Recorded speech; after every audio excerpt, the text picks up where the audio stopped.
ശ്രീ ശിവദാസൻ, കേട്ടുകേൾവിയില്ലാത്ത രാജ്യത്തിന്റെ ചരിത്രത്തിൽ തന്നെ കേട്ടുകേൾവിയില്ലാത്ത സംഭവ വികാസങ്ങൾക്കാണ് കഴിഞ്ഞ കുറച്ച് ദിവസങ്ങളായി പാർലമെന്റ് സാക്ഷ്യം വഹിക്കുന്നത്. ഇപ്പോൾ 141 എംപിമാർ സസ്പെൻഡ് ചെയ്യപ്പെട്ട സാഹചര്യം.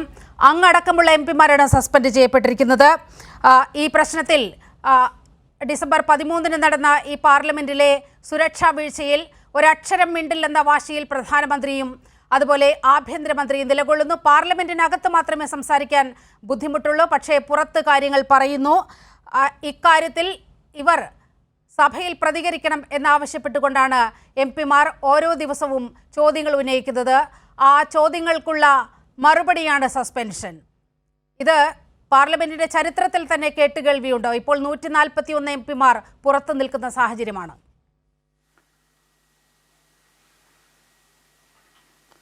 ജനാധിപത്യത്തിൻ്റെ മരണമണിയാണിതെന്ന് പലരും നേരത്തെ തന്നെ സൂചിപ്പിച്ചു കഴിഞ്ഞു. ഇന്ത്യ ചരിത്രത്തിൽ ഇത്രമേൽ ഭീകരമായിട്ടുള്ള ഭരണകക്ഷിയുടെ താണ്ഡവം നമ്മൾ കണ്ടിട്ടില്ല. ഇത്രയേറെ എംപിമാരെ കൂട്ടത്തോടെ പുറത്താക്കിക്കൊണ്ട് എങ്ങനെയാണ് ഒരു പാർലമെൻറ്റ് നടപടികൾ മുന്നോട്ട് പോവുക? പ്രതിപക്ഷത്തിൻ്റെ ശബ്ദത്തെക്കുറിച്ച് അവർ ആലോചിക്കുന്നേയില്ല. ജവഹർലാൽ നെഹ്റു ഇന്ത്യയുടെ പ്രധാനമന്ത്രിയായിരിക്കെ പ്രതിപക്ഷ നേതാവ് ഉൾപ്പെടെയുള്ളവരുടെ പ്രസംഗം കേൾക്കുന്നതിന് വേണ്ടി സഭയിൽ വന്നിരിക്കുകയും ഓരോ കാര്യങ്ങളെയും ശ്രദ്ധിച്ച് മനസ്സിലാക്കിക്കൊണ്ട് പിന്നീട് മറുപടി കൊടുക്കുന്നതായും ചരിത്രത്തിൽ നാം കേട്ടിട്ടുണ്ട്. എ കെ ഗോപാലൻ്റെ പ്രസംഗത്തെക്കുറിച്ച് അദ്ദേഹത്തിൻ്റെ പ്രസംഗം കേട്ട് കഴിഞ്ഞാൽ രാജ്യത്തെ ജനങ്ങളുടെ ജീവിത പ്രശ്നങ്ങൾ മനസ്സിലാക്കുന്നതിന് എനിക്ക് കഴിയുമെന്ന് അദ്ദേഹം പറഞ്ഞതായി നാം മനസ്സിലാക്കിയിട്ടുണ്ട്. നോക്കൂ, പ്രതിപക്ഷത്തിൻ്റെ ശബ്ദത്തെ ഏറ്റവും ശരിയായ രീതിയിൽ മനസ്സിലാക്കുന്നതിന് വേണ്ടി ശ്രമിച്ച മന്ത്രിമാരെയും ഒക്കെ പ്രധാനമന്ത്രിയെയും ഒക്കെ നാം കണ്ടിട്ടുണ്ട്. പക്ഷേ ഇന്ന് എന്താണ് രാജ്യത്ത് നടക്കുന്നത്?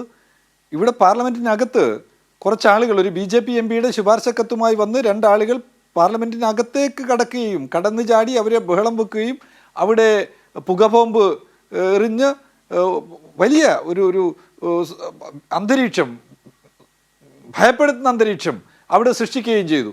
എന്നാൽ അതിനുശേഷം അങ്ങനെ ഒരു ശുപാർശ കത്ത് നൽകിയിട്ടുള്ള MP-യെക്കുറിച്ച് ഒരു വിവരവും നമ്മൾ അറിയുന്നില്ല. അദ്ദേഹത്തിനെതിരെ എന്ത് നടപടിയെടുത്തു, എന്താണ് അദ്ദേഹത്തിന് ഇക്കാര്യത്തിലുള്ള ബന്ധം, ഇതിനെക്കുറിച്ചൊന്നും നമ്മളാരും ഒന്നും അറിയാത്തൊരു സ്ഥിതിയാണ്. BJP മൂടിവെക്കുകയാണ് എല്ലാം. എന്താണ് ഇവർ തമ്മിലുള്ള ബന്ധമൊന്നും വ്യക്തമാക്കുന്നില്ല. ഇപ്പോൾ ആരെയൊക്കെയോ ലക്ഷ്യമിട്ട് അന്വേഷണം കൊണ്ടുപോകുന്നു എന്നൊക്കെയാണ് പറയപ്പെടുന്നത്. ഇവിടെ എന്താണ് ഇവർ ചെയ്തിരിക്കുന്നത്? തൊഴിലില്ലായ്മയുടെ രൂക്ഷത രാജ്യമാകെ കലാപകലുഷിതമാക്കുന്ന നിലയിലേക്ക് പോകുകയാണ്. ആ ഘട്ടത്തിൽ ഇവിടെ ഉണ്ടായിട്ടുള്ള പാർലമെൻറ്റിൽ ഉണ്ടായിട്ടുള്ള സംഭവങ്ങൾ എന്താണെന്ന് മനസ്സിലാക്കാനും പ്രധാനമന്ത്രിയിൽ നിന്നും ആഭ്യന്തരമന്ത്രിയിൽ നിന്നും നേരിട്ട് വിശദീകരണം വേണമെന്നും പ്രതിപക്ഷം ഒന്നടങ്കം ആവശ്യപ്പെട്ടു. പ്രധാനമന്ത്രിയും ആഭ്യന്തരമന്ത്രിയും സഭയ്ക്ക് പുറത്ത് നീണ്ട ഭാഷണങ്ങൾ നടത്തിക്കഴിഞ്ഞു. അവരുടെ പ്രിയപ്പെട്ട ചാനലിന് മണിക്കൂർ നീണ്ട ഇൻ്റർവ്യൂ കൊടുത്തു, പത്രത്തിന് നീണ്ട ഇൻ്റർവ്യൂ കൊടുത്തു. ഇതൊക്കെ കൊടുക്കുന്നതിന് അവർക്ക് സമയമുണ്ട്, പുറത്ത് സ്റ്റേറ്റ്മെൻറ്റ് ഇറക്കാൻ സമയമുണ്ട്. പക്ഷേ തിരഞ്ഞെടുക്കപ്പെട്ട ജനപ്രതിനിധികൾക്ക് മുമ്പിൽ അവർക്ക് എന്താണ് വിഷയമെന്നതിനെക്കുറിച്ച് വിശദീകരിക്കുന്നതിനുള്ള സന്നദ്ധതയില്ല. അൺഎംപ്ലോയ്മെൻറ്റ് അതിഗുരുതരമായിട്ടുള്ള വിഷയമായിട്ട് നിൽക്കുമ്പോൾ ഇതിനൊക്കെ കാരണമാവുന്ന അൺഎംപ്ലോയ്മെൻറ്റിനെ കുറിച്ചും അതിലൂടെ വളർന്നു വരുന്ന വിഘടനവാദത്തെയും ഭീകരവാദത്തെയും കുറിച്ചുമൊക്കെ സംസാരിക്കേണ്ടുന്ന, വിശദീകരിക്കേണ്ടുന്ന പ്രധാനമന്ത്രി എന്താണ് പാർലമെൻറ്റിൽ നടന്നിട്ടുള്ളത്, എവിടെയാണ് സുരക്ഷാ വീഴ്ചയുണ്ടായിട്ടുള്ളത് തുടങ്ങിയ കാര്യങ്ങൾ പറയേണ്ടുന്ന ആഭ്യന്തരമന്ത്രി അവരൊന്നും സഭയിലേക്ക് വരുന്നേയില്ല, സഭയിൽ വിശദീകരിക്കുന്നില്ല. രാജ്യസഭയിലും ലോകസഭയിലും ആവർത്തിച്ച് ഈ വിഷയം സംസാരിക്കുന്നതിന് വേണ്ടി തയ്യാറാവണമെന്ന് പറഞ്ഞിട്ട് എന്തുകൊണ്ടാണ് അവർ തയ്യാറാവാതിരുന്നത്? സഭയിൽ മുദ്രാവാക്യം വിളിച്ച് ഇതാ ഈ വിഷയം ചർച്ച ചെയ്യണമെന്ന് പറഞ്ഞത് കൊടും പാതകമാണ്. എങ്ങനെയാ പറയുക?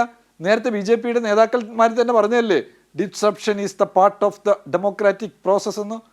സഭാസ്തംഭനവും സഭാ നടപടികൾ തടസ്സപ്പെടുത്തുന്നതെല്ലാം ജനാധിപത്യ പ്രക്രിയയുടെ ഭാഗമാണ്, പാർലമെൻ്ററി പ്രവർത്തനത്തിൻ്റെ ഭാഗമാണെന്ന് BJP നേതാക്കന്മാർ തന്നെയല്ലേ പറഞ്ഞിട്ടുള്ളത്. അവർ പ്രതിപക്ഷത്തിരുന്നപ്പോൾ അവർ ഇത്തരത്തിൽ നോട്ടീസുകൾ കൊടുക്കുകയും ചർച്ച ചെയ്യിക്കുന്നതിന് വേണ്ടിയുള്ള ശ്രമവും ഡിസ്റപ്ഷനും ഒക്കെ അവരുടെ ഭാഗത്ത് ഉണ്ടായിട്ടുള്ളത് എന്നുള്ളത് ചരിത്രത്തിൻ്റെ ഭാഗമായിട്ട് നമുക്കറിയാവുന്ന കാര്യമല്ലേ. അങ്ങനെയൊക്കെ ചെയ്തിട്ടുള്ള ആളുകൾ ഇപ്പോൾ കൂട്ടത്തോടുകൂടി പ്രതിപക്ഷത്തെ പുറത്താക്കുകയാണ് സഭയിൽ നിന്ന്. ആരുണ്ട് ചോദിക്കാൻ? ഞങ്ങൾ ഏകാധിപതികളായി, ഞങ്ങൾ ഈ നാട് ഭരിക്കുമെന്നുള്ള പ്രഖ്യാപനമാണ് ഇവിടെ നടത്തിയിട്ടുള്ളത്. 149 MP-മാരെ പുറത്താക്കിയിട്ട് ഞങ്ങൾ സഭ നടത്തുമെന്ന് പറയാം.